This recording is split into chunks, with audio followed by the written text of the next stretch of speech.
अस्सलाम वालेकुम गाइस, कैसे हैं आप सब लोग। यार मुझे काफ़ी दिन हो गए हैं मैंने वीडियो नहीं अपलोड की और उसकी रीज़न ये है कि मैं सारा दिन जो है ना वो बिज़ी होता हूँ और रात होती है मेरे पास सारी।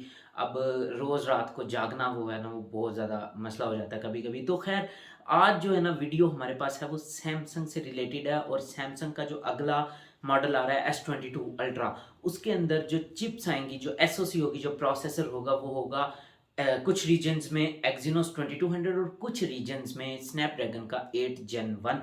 स्नैपड्रैगन 8 Gen 1 के बारे में मैंने ऑलरेडी वीडियो बनाई हुई है और जो एक्जिनोस 2200 वो अभी तक जो है ना वो अनाउंस नहीं हुआ, रिलीज़ नहीं हुआ, तो उसके बारे में लीक्स एंड र्यूमर्स की मैंने वीडियोस बनाई हुई हैं। और उसके अंदर सबसे जो मेन और इम्पोर्टेंट चीज़ आ रही है वो आ रही है AMD का GPU।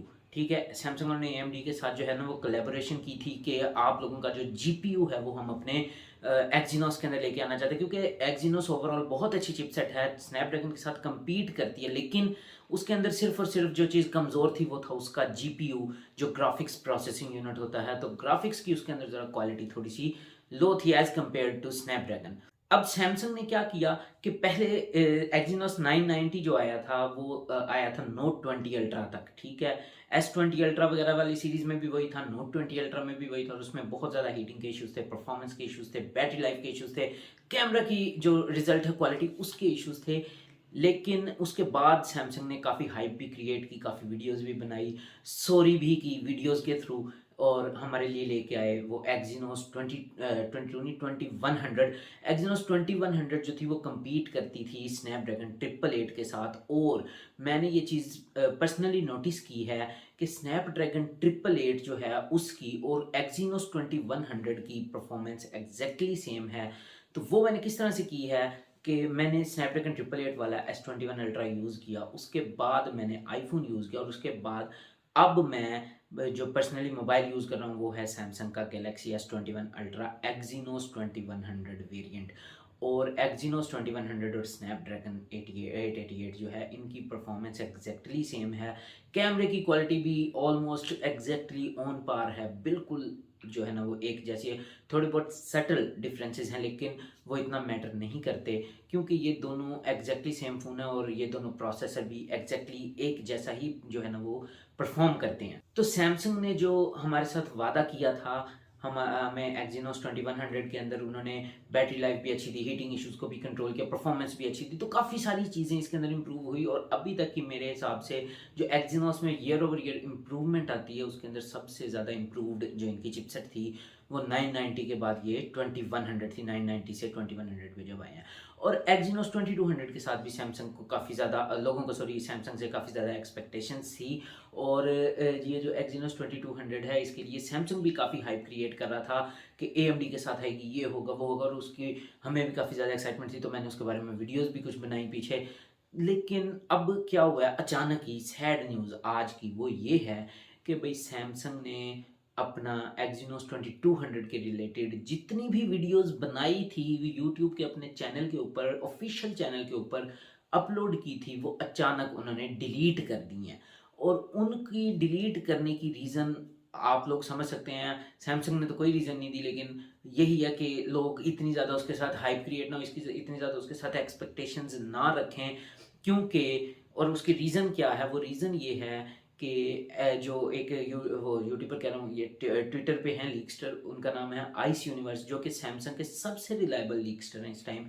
उन्होंने कहा है कि एक्जिनोस 2200 का जो CPU है वो तो एग्जैक्टली सेम होने वाला है ना 8 Gen 1, स्नैपड्रैगन 8 Gen 1 के मुकाबले में, लेकिन उसका जो GPU है बेसिक, उसके अंदर ही लोगों को ज़्यादा एक्सपेक्टेशन थी ना कि AMD का GPU, और अब एग्जैक्टली AMD का आ रहा है। लेकिन उसके अंदर अब ये है कि आइस यूनिवर्स ने एक ट्वीट की थी जो कि अब मेरे पास नहीं अवेलेबल, लेकिन उन्होंने उसमें कहा था कि इसका जो प्रोसेसर, इसका जो GPU है एक्जिनोस 2200 का, वो मीडियाटेक के डायमेंसिटी 9000 से भी नीचे होने वाला है। अब अगर हम नॉर्मली रैंकिंग करते हैं तो सबसे पहले हम एप्पल को छोड़ दें, एंड्रॉयड वर्ल्ड में एप्पल में A15 पहले आती है, एंड्रॉयड में 8 Gen 1 या स्नैपड्रैगन पहले आती है, स्नैपड्रैगन के बाद आती है एक्जिनोस, और एक्जिनोस के बाद तीसरा नंबर आता था मीडियाटेक का। लेकिन अब क्या हुआ है कि मीडियाटेक डायमेंसिटी 9000 उन्होंने फ्लैगशिप लेवल की प्रोसेसर जो चिपसेट है एसओसी वो बना दी है, जो कि डायरेक्टली स्नैपड्रैगन 8 Gen 1 के साथ compete कर रही है। और एक्जिनोस का भी डायरेक्ट कंपटीशन अब दोनों के साथ आ गया है, डायमेंसिटी 9000 मीडियाटेक की और स्नैपड्रैगन की 8 Gen 1 के साथ। अब अगर हम देखें इन टर्म्स ऑफ सीपीयू तो वो बीट करती है ना, ये बल्कि बराबर है, ये जो स्नैपड्रैगन 8 Gen 1 और मीडियाटेक, और एक्जिनोस भी इनके बराबर ही होगी, ठीक है। सीपीयू के अंदर इतनी टेंशन लेने वाली बात है भी नहीं, बेसिक चीज़ होती है जीपीयू, जिसके अंदर स्नैपड्रैगन 8 Gen 1 ने मीडियाटेक को, डायमेंसिटी 9000 को हरा दिया है, बीट कर दिया है, क्योंकि मीडियाटेक डायमेंसिटी 9000 के अंदर जो जीपीयू लगाया गया वो है माली का जीपीयू, और माली के जीपीयू शुरू से वीक होते हैं और यही एक्जिनोस के अंदर भी यूज़ होते थे, तो ये वीक हैं। लेकिन जो एड्रीनो 730 आया उसके अंदर, स्नैपड्रैगन 8 Gen 1 के अंदर स्नैपड्रैगन वालों का अपना है एड्रीनो 730, वो आया, वो इतनी अच्छी ग्राफिक्स की परफॉर्मेंस दे रहा है कि वो एप्पल की A15 बायोनिक, जो कि आपको आईफोन 13 प्रो और प्रो मैक्स और 13 सीरीज में देखने को मिलती है, उसको डायरेक्टली टक्कर दे रहा है, उसके बराबर के स्कोर्स लेके आ रहा है, उसके बराबर की परफॉर्मेंस लेके आ रहा है स्नैपड्रैगन 8 Gen 1 के अंदर जो एड्रीनो का जीपीयू लगा हुआ है वो। तो हम एक्सपेक्ट कर रहे थे कि एप्पल A15, स्नैपड्रैगन 8 Gen 1 और एक्जिनोस 2200, इन तीनों के जीपीयू की परफॉर्मेंस एग्जैक्टली सेम होगी, लेकिन केस ऐसा नहीं है। ये इवन के मीडियाटेक के डायमेंसिटी 9000 से भी कम होगी इसकी परफॉर्मेंस जीपीयू में, और वो जो आईएस यूनिवर्स ने ट्वीट की थी जो डिलीट कर दी, उसमें यही लिखा हुआ था। लेकिन अभी के लिए जो ट्वीट आई है वो पहले ये एक्सपेक्टेशन थी कि 1.8 मेगाहर्ट्ज के ऊपर इसका जो है ना वो 1.8 गीगाहर्ट्ज के ऊपर इसका जो है ना वो जीपीयू क्लॉक किया जाएगा एक्जिनोस 2200 के अंदर, जो एएमडी का जीपीयू लगेगा। लेकिन अभी की लीक के मुताबिक अब आईस यूनिवर्स ने ट्वीट किया कि 1.3 गीगाहर्ट्ज पे या 1300 मेगाहर्ट्ज जो है 1300 मेगाहर्ट्ज के ऊपर इसको जो है ना वो क्लॉक किया जाएगा, और इसकी जो मोस्ट प्रोबेबल कॉज है वो हो सकती है इसकी हीटिंग इश्यूज़। अब हीटिंग इश्यूज़ जो हैं ये बहुत ज़्यादा कंसर्न करते हैं कंपनीज़ को। 888 जो स्नैपड्रैगन की पिछले साल की थी उसके अंदर भी हीटिंग इश्यूज़ थे। अब इसको कंट्रोल करने के लिए या तो एफिशिएंसी इंप्रूव करें जिस तरह एप्पल करता है, एप्पल की परफॉर्मेंस और एफिशिएंसी दोनों ही टॉप लेवल की हैं, इसी वजह से उसके अंदर हीटिंग भी कम होती है। लेकिन अब परफॉर्मेंस जितनी आप बढ़ाएंगे उतनी ज़्यादा हीट बढ़ेगी, तो जितनी एफिशिएंसी बढ़ाएंगे उतनी हीट कम होगी और उतनी परफॉर्मेंस बढ़ेगी।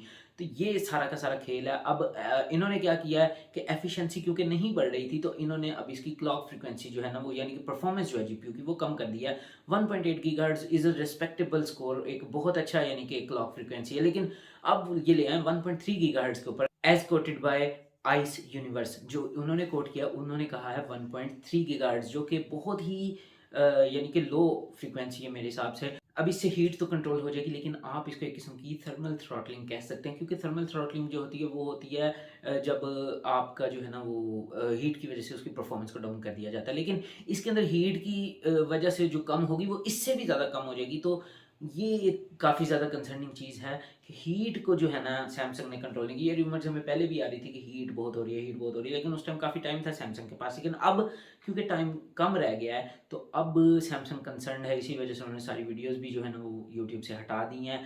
और अब जो है ये अब देखने वाली बात ये होगी कि जब ये आती है तो इसका जीपीयू कितना अंडर परफॉर्म करता है, क्योंकि ओवर परफॉर्म या ऑन पार तो परफॉर्म कर नहीं सकता जिस तरह की लीक्स एंड र्यूमर्स आ रही हैं। और ये 99% है कि ये ऐसा ही होगा कि 1.3 गीगाहर्ट्ज पे क्लॉक्ड होगी। लेकिन एक अच्छी चीज़ ये है कि इस दफ़ा एक्जिनोस 2200 बेशक जो है ना वो इतना अच्छा परफॉर्म नहीं करेगी जिस तरह 8 Gen 1 करेगी, लेकिन मेरे हिसाब से सैमसंग को इस दफ़ा जो है ना वो सब फ़ोन्स के अंदर अपने, यानी कि S22 खास तौर पे जो अल्ट्रा आएगा उसके अंदर सब फ़ोन्स में 8 Gen 1 दे देनी चाहिए, और जब तक उसकी एक्जिनोस इंप्रूव नहीं होती उसको वो ना ही दे तो बेहतर है। लेकिन इस दफ़ा सुनने में एक अच्छी न्यूज़ ये भी है कि ये भी आया कि जो आपकी जो है ना 8 Gen 1 वाली चिपसेट वो ज़्यादा रीजन्स में जाएगी एज़ कम्पेयर टू एक्जिनोस 2200, जो कि कम रीजन्स में जाएगी। पहले सारे रीजन में सिर्फ 2 या 3 रीजन ऐसे थे जहाँ पे स्नैपड्रैगन वाला वेरिएंट होता था और बाकी हर जगह एक्जिनोस वाला। लेकिन इस दफ़ा इन्होंने कहा कि 1 2 या 3 यानी कि इलाके वो रीजन जैसे होंगे पूरी वर्ल्ड में जहाँ पे